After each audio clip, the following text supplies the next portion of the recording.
Okay, well, hello everybody. I'll be talking about the Pomodoro technique today, which is a time management method that breaks down larger tasks into more manageable intervals using a series of timers and short breaks. So, if we haven't met yet, hello, my name is Geena Jackson. I'm from Edmond, Oklahoma. I am a current bootcamp grad from a program called Springboard. I earned my bachelor's in psychology from OSU. I used to be an educator and a child's therapist, and I'm currently looking for a job. So, hello, job market. My primary languages are JavaScript with a focus on Node and React, and I also like some Python. Very fun. Some fun facts about me: I love cats and I love video games, and my little girl right here is named Futaba, which is a character from Persona 5. Love her. And if you place me in the middle of Japan, I'm going to be able to get by. I'm not fluent by any means, but I'm going to be able to hold a conversation. So, no more beating around the bush. What does Pomodoro mean? Well, the word Pomodoro comes from the Italian word for tomato, and the creator of this technique was inspired by the little tomato kitchen timer that he used, which I just think is super duper cute. To get started with your Pomodoro technique, you need to decide on your task first. So this can be anything that you really need to get done. Maybe you need to finish implementing a feature, or maybe you need to learn something from a series of videos, or even if you need to clean your house. The best tasks are the ones that might take you some time to complete, or something that you're really hesitating and procrastinating on. So that is perfect for the Pomodoro technique. Second step is to set your timer. So this is typically going to be a timer for about 25 minutes, but it can be shorter or longer based on your preference. I've seen 15 minutes go all the way up to 55 minutes, which I don't recommend because that's a really long time. But you can use any sort of timer you want. I use an app on my phone, but you can also just use your phone's timer or a physical tomato timer. And there's also tons of YouTube videos out there that are perfectly synced for any sort of Pomodoro interval that you want. So next, you gotta work. So this is when you get started on your task. So you're gonna set aside all your distractions, put away your phone. This time is dedicated to your task and your task alone, because there will be a time for you to deal with your distractions after that work session. So this is going to be a short break. Emphasis on the short. This is the time that you can take to reflect on your work.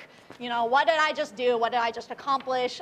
Okay, let me go check my phone and respond to a Slack message or something like that. Or, I don't know, go stare out a window for 5 minutes. It's your time. It's your break. But after that, you're going to repeat from step 2, and you're going to do this a couple more times. So we call this set of chunk from the timer to the short break a Pomodoro. So a typical set of Pomodoros is 3. So after your third Pomodoro, you're going to take a long break, and you're going to feel really proud about yourself because you just finished 75 minutes of uninterrupted work. You set aside all those distractions, and you did your task. I'm proud of y'all. So why use the Pomodoro technique? Well, first of all, it increases workflow and productivity by minimizing distractions. That's a lot of fancy jargon for saying you set aside whatever is distracting you, and you're focusing your sole efforts on what you need to get done. So that's really nice. And it gives your mind time to pause and review information. So if you've ever done a puzzle, for instance, and you've got a piece, and you've got the puzzle, and you're like, oh my goodness, I really cannot find a place for this puzzle, for this piece, and you come back later, and you're like, oh, the spot was there the whole time. That's this kind of concept. You're allowing your mind a little pause from your work, and then when you come back, you feel a bit more energized to get going. And it just puts you in a mindset to work. So the simple act of setting the timer and saying, I'm going to work on this for the next 25 minutes without any distractions, this puts you in the correct mindset to get working. Some edge cases. What if my Pomodoro gets interrupted? Just restart your timer. Distractions happen. It's fine. Just keep moving. If you're 5 minutes into your Pomodoro timer, you just restart and keep working. Now, maybe you're 3 minutes away from finishing, and you can just sneak along, and you're like, oh yeah, that was my short break. It's okay. A large tomato's not going to come and fight you for that. But if you do that too often, what's the difference between using the Pomodoro and just working normally with distractions? So try to withhold from that. And also, I finished my task. What's up now? Well, you can take this time to review oh, I just completed this test. Maybe I need to double check and make sure that it's actually working or something like that. And you can start looking ahead to what you need to work on next. Or maybe you're finished and you're done for the day. just use your common sense. You know what needs to be done. You know, I can finish now, or I need to keep working. So this is a fun little conversation that I had with my senior dev sister, and this is just a fun kind of application of the Pomodoro technique. We started taking the work that we needed to be done that day and chunking them into how many Pomodoro intervals we thought we might use. So for instance, this day was a 9-Pomo day for my sister, and she would text me these menacing string of tomato emojis throughout the day, and it kind of just held us accountable.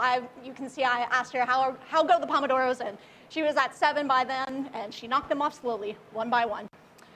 So I really like this quote by Pablo Picasso. It says, "Action is the foundational key to all success." And I like this quote because oftentimes the hardest thing that you can do is to get started. So I hope that the Pomodoro technique can help influence you to get started on whatever you might be procrastinating or hesitant on. And above all else, just start. So if you'd like to talk with me more, here's all my lovely contact information. I'm on LinkedIn and GitHub, and I frequent the Techlahoma Slack pretty often, so feel free to shoot me a message there. Thank y'all.